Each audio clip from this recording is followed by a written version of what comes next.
All right, so the first thing I'm doing here, guys, see how the ends of this piece are kind of bent back? They kind of like act as stops for the lever.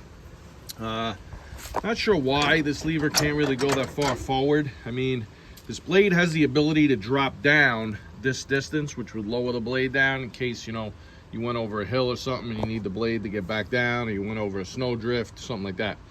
The one in the back, I don't know, it never really seemed to touch anything. Maybe this is bent. So my idea was just to chop it off. Pretty easy. I just cut it with the grinder. And then now what that allows me to do is, before, when I would pull the blade back and it would come and lock in right there. Great. My blade is only about 3 inches off the ground. I do have another hole here, which looks like it would raise me another couple of inches. But instead of going through all that trouble, what I've been doing is just holding the handle down. You know, when I'm driving through an area I don't want the plow to touch it. So my idea, like I said, was just to take off that bottom piece. Now I could go past the first notch and kind of use that as a second notch. Once it locks in there, I have all this space now, so I definitely added a few more inches. I know this height worked out well for me because I used to hold it there by hand.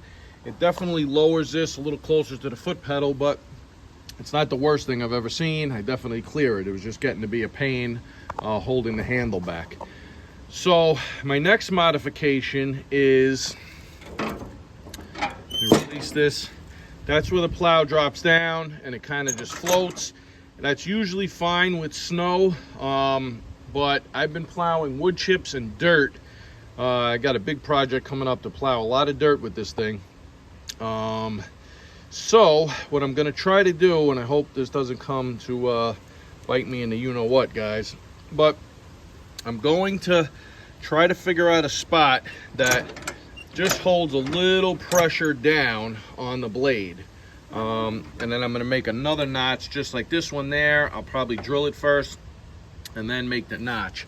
What this does is I lose the ability to float the plow because I now lock it at that depth. But to be honest, I don't really plow snow. I do it just as a goof now and then. I use the truck, you know. This takes me 2 hours to plow my driveway. It does a great job, don't get me wrong. But you know, my truck, I'm done in 15 minutes. So anyway, with that being said, I'm trying to make this more specialized just for dirt and wood chips, which I do more often. So I'm gonna make that notch there. I could make other notches that would really put a lot of pressure down, but I don't think I'm gonna have the power to push it like that anyway. The next plan coming up is the secondary rear axle in the back. This does not have posi traction or a locking rear at all, so even though I have the chains, I only spin one rear tire. With that being said, this thing still pushes like a little animal.